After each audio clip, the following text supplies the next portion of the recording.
मुंबई, दिल्ली, कोलकाता, बेंगलोर, चेन्नई, हैदराबाद, लखनऊ, जयपुर। क्या आपने कभी सोचा है कि इन शहरों के ये नाम कैसे पड़े? और तो और सिर्फ इतने ही नहीं, हमारे इंडिया में जितने भी फेमस शहर हैं उन सब के नामों के पीछे कोई ना कोई वजह और कहानी ज़रूर छुपी है। तो आइए देखते हैं। दोस्तों, चैनल पे पहली बार आए हो तो सब्सक्राइब ज़रूर करें, साथ ही साथ बेल आइकन को भी प्रेस करें, जिससे आपको हमारी नई वीडियो की नोटिफिकेशंस तुरंत मिल जाएगी। सबसे पहले हम बात करेंगे हमारे इंडिया की कैपिटल दिल्ली की। दिल्ली का सबसे पुराना नाम इंद्रप्रस्थ था। कभी राजधानी रही इंद्रप्रस्थ नाम से आप दिल्ली में एक इलाका है। दिल्ली का पहला जिक्र महाभारत में मिलता है, जहां इंद्रपंथ यानी इंद्रप्रस्थ के रूप में पांडवों ने पहली बार दिल्ली को बसाया। माना जाता है कि उस जगह आज भी पुराने किले के खंडहर है। इसके बाद दिल्ली ये नाम आज से लगभग 100 ईसा पूर्व में पड़ा। भारतीय महाकाव्य महाभारत में प्राचीन इंद्रप्रस्थ की राजधानी के रूप में जाना जाता है। दिल्ली के बाद सूरजकुंड 1024 ईस्वी में राजधानी बनी। अब नई दिल्ली का एक इलाका है जो बदरपुर के पास है। इसके बाद इसका नाम लाल कोट पड़ा, जो कि राजाओं की राजधानी बनी।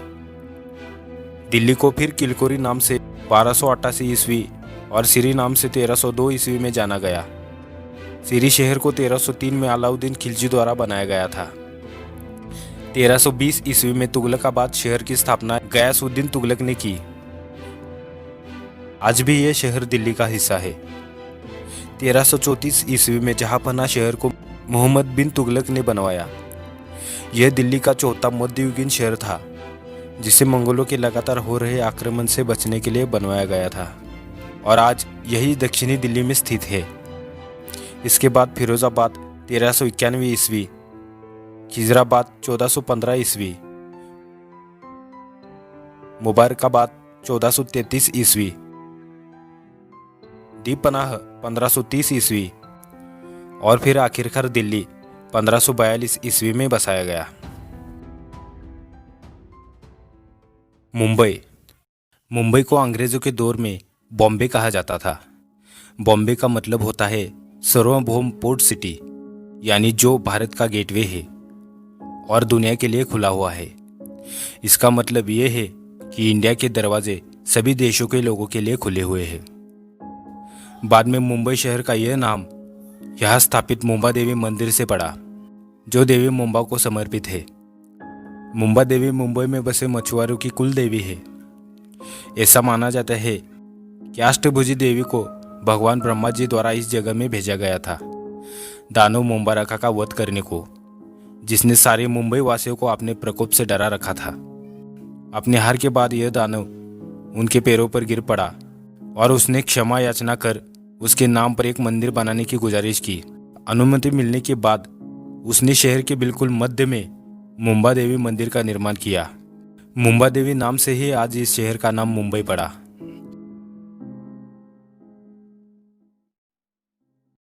बेंगलोर। ऐसा माना जाता है कि आधुनिक बेंगलोर की स्थापना सन 1537 में विजयनगर साम्राज्य के दौरान हुई थी। विजयनगर साम्राज्य के पतन के बाद बेंगलोर की सत्ता की बागडोर कई बार बदली। मराठा सेनापति शाहजी भोसले के अधिकार में कुछ समय तक रहने के बाद इस पर मुगलों ने राज किया। बाद में 1679 में मुगल शासक औरंगजेब ने इसे चिक्का राजा वोडेयार को दे दिया, तो यह नगर मैसूर साम्राज्य का हिस्सा हो गया। कृष्ण राजा वोडेयार के देहांत के बाद मैसूर के सेनापति हैदर अली ने इस पर 1759 में अधिकार कर लिया।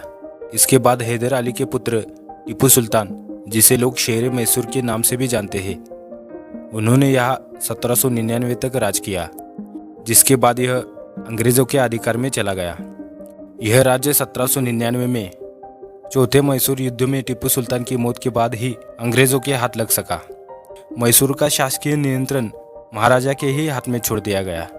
केवल छावनी क्षेत्र ही अंग्रेजों के अधीन रहा। ब्रिटिश शासनकाल में यह नगर मद्रास प्रेसिडेंसी के तहत मैसूर की राजधानी 1831 में मैसूर शहर से बदलकर बेंगलोर कर दी गई।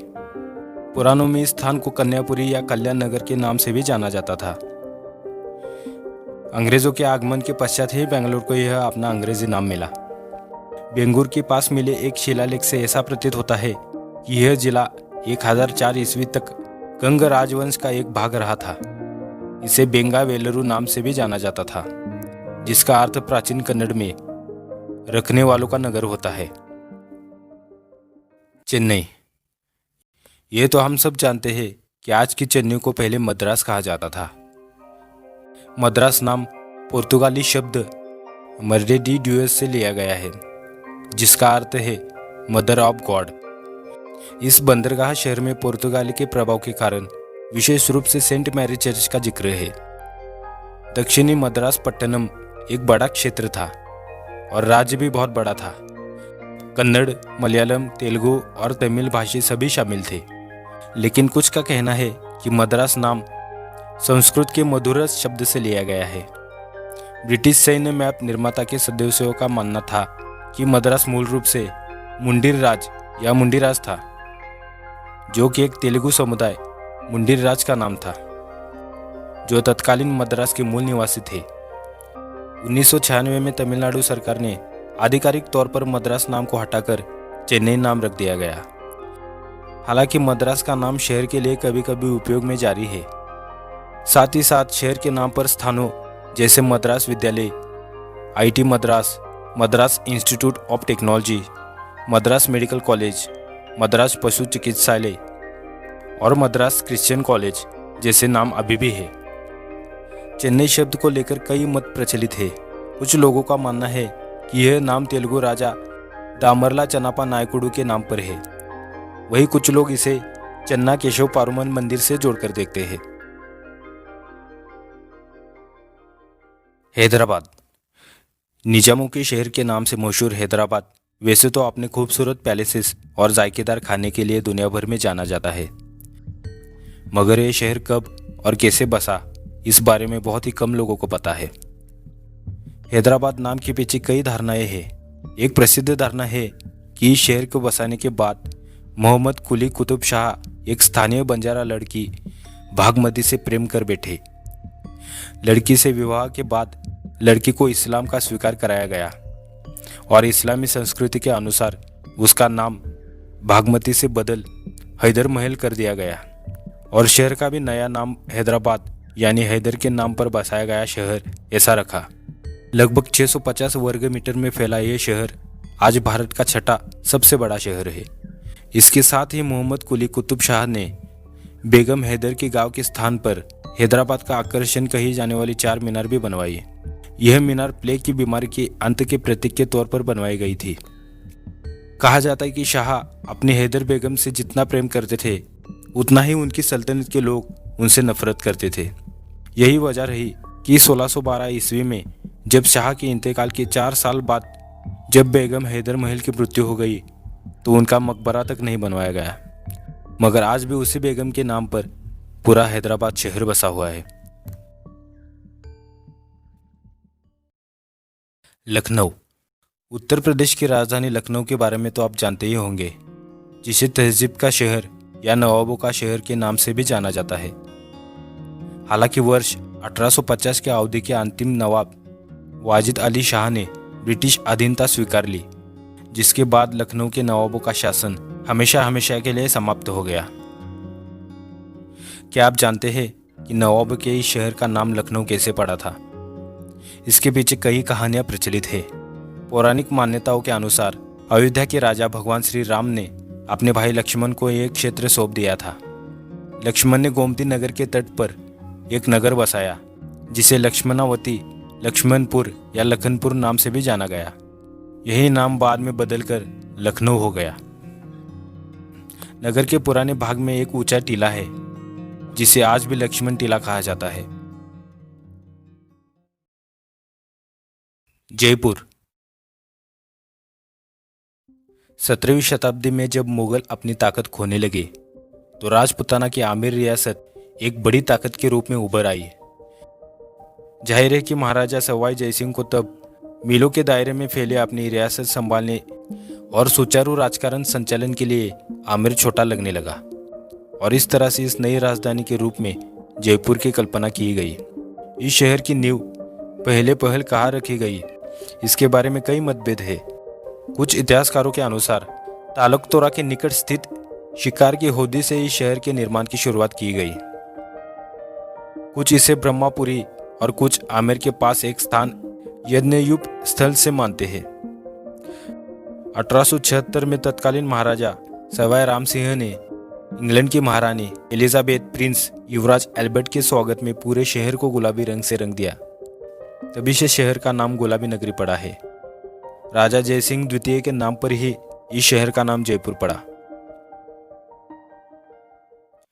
कोलकाता।